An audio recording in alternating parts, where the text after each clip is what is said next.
Hi, this is Parijat. Today I am going to present before you a very famous poet of Bengal, Jete Nahi Dibo, written by the greatest poet of Bengal, Rabindranath Tagore, and translated by Fakrul Alam. The English version of the poem can be named as I Won't Let You Go. Rabindranath Tagore was not only one of the greatest poet of Bengal, but he also won the Nobel Prize for Literature for his epitomized huge and grandeur collection, Gitanjali, and he is still remembered with gratitude and love throughout India as well as the world. So let's dip inside his poetic values and his poetic emotions through his poem Jete Nahi Dibo, translated as I Won't Let You Go.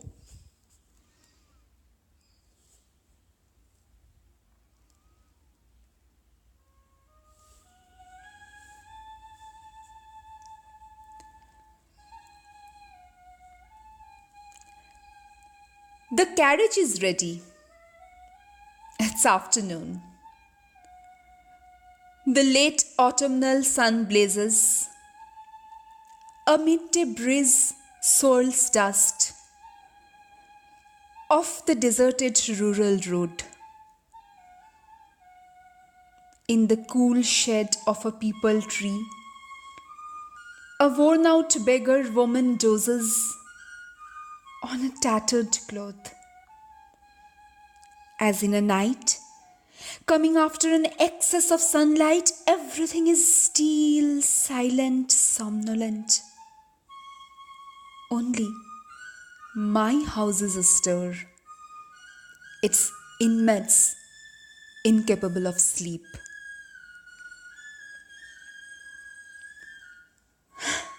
Autumn's come and gone. Holiday is over.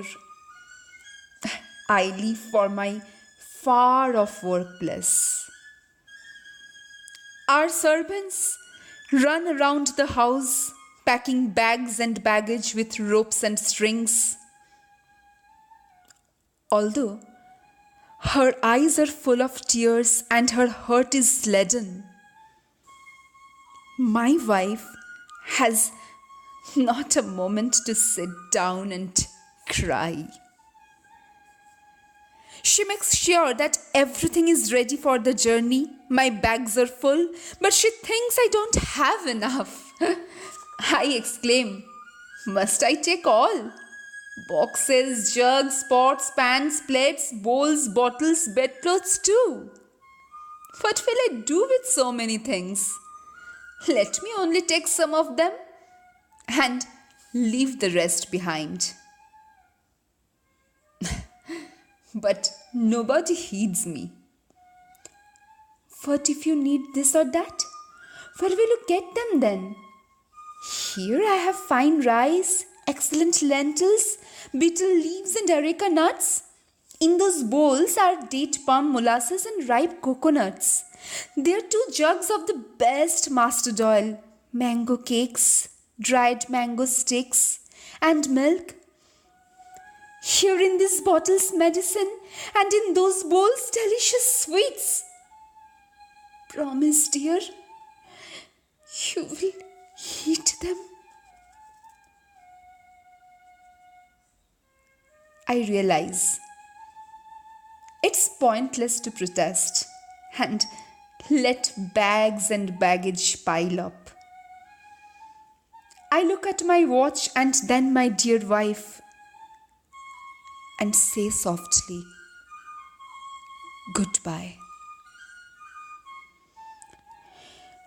She glances away, turning her head, hiding her face in her sari's edge, fighting tears lest they bring bad luck.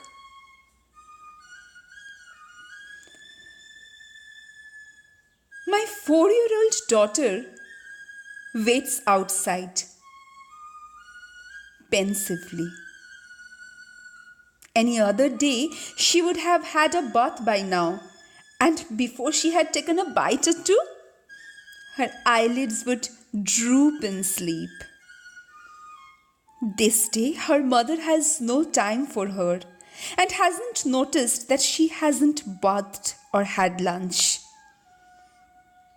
All this time, she had been sticking close to me like my shadow, watching my going away rituals in rapt silence.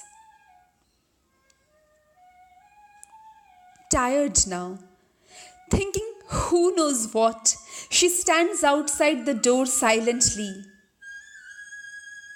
When I say, "Goodbye, darling," she declares sad-eyed and solemnly, "I won't let you go, staying put." Making no attempt to take me by the arm or blocking my way, as if proclaiming thus the dictate of her heart, as if only saying, "I won't let you go," was enough. And yet, the time has come. Alas, she has to let me go.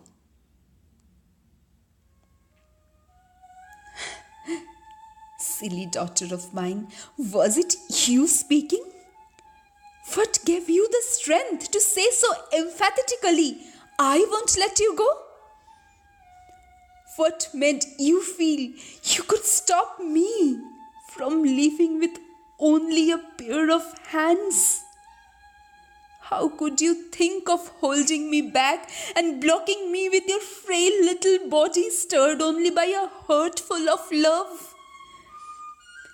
Timid and shy as we are, the most we say even when our heart bursts with pain is, "Don't feel like letting you go." And to hear your little mouth declare firmly, "I won't let you go," to hear you assert love's claim with such intensity. And yet, I feel the world smiling really as it takes me away from my family. I bid live, but as in a framed picture, I register the little one's image, defeated, in tears, sitting in the doorway, and I wipe my tears and leave. As I depart, I see on both sides of the road ripening paddy fields basking in the sun, towering trees border the highway and reflect intently on their own sheds. The autumnal Ganges is in full flow. White cloudlets recline on a blue sky, like newborn calves who have had their fill of their mother's milk and sleep peacefully. I sigh as I look at bright sunlight spreading across old, exhausted earth. What immense sadness has engulfed the entire sky and the whole world. The farther I go, the more clearly I hear those poignant words, "Won't let you go." From world's end to the blue dome of the sky echoes the eternal cry, "Won't let you go." Mother Earth too cries out to the tiny grass it hugs on its bosom, "I won't let you go." From world's end to the blue dome of the sky echoes the eternal cry, won't let you go. Everyone cries, I won't let you go. Someone trying to snatch from darkness the flame of a dying lamp exclaims 100 times, I won't let you go. It's the oldest cry resounding from earth to heaven, the solemnest lament, I won't let you go. And yet, alas, we have to let go. And yet, of course, we must go. And this is how it has been from time immemorial. Since creation's currents began streaming relentlessly towards extinction's sea, with burning eyes and outstretched arms, we have all been crying out in vain, endlessly, won't let you go, won't let you go, filling earth's shores with laments, as everything ebbs inexorably away. The waves of front cry out to the ones in the rear, won't let go, won't let you go. But no one listens. Everywhere around me this day I hear my daughter's plaintive voice. It keeps ringing in my ears and piercing the heart of the universe. Earth resounds with a child's unreasonable cry. Forever it loses what it gets, and yet it won't slacken its grip. Forever it calls us with unending love, like my 4-year-old daughter. Won't let you go. Though sad-faced and in tears, its pride shattered at every step, love refuses to accept defeat and cries out in desperation, won't let you go. Defeated each time, it blurts out, can the one I love stay away? Can anything in the universe compare in strength or be as boundless as my desire? And even as it proclaims proudly, won't let you go, the one it treasures is blown away instantly, like dust wafted by the arid wayward breeze. And then tears stream down its eyes. Like a tree uprooted, it collapses headfirst, humiliated. And yet love insists. God gives His word. I have proven the pledge He made of a right given eternally. And thus emboldened, fragile love stands up to death and boasts, death, you don't exist.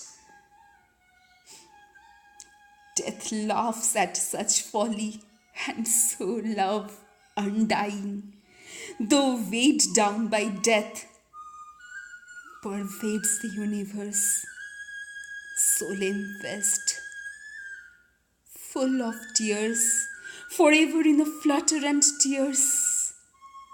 A weary hopefulness covers the world like a grey fog. I see two inconsolable arms vainly trying to bind saddened, silent earth.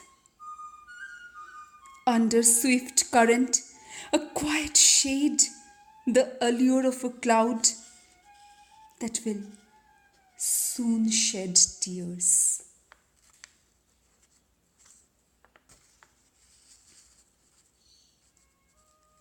And thus, this day the rustling trees induce in me, yearning in midday heat. The lazy, indifferent wind plays listlessly with dry leaves. The slow day wanes, lengthening the shade under the banyan tree. Eternity's flute plays a pastoral lament, heard over the universe. Responding, listless earth sits down in a paddy field by the riverside, loosening her tresses, flinging a golden scarf across her bosom that gleams in the golden sun. She's silent, her eyes still as she looks at the distant blue sky. I take a look at her sad, sorrowful face, as if in a doorway, silent, absorbed, sad, just like my 4-year-old daughter.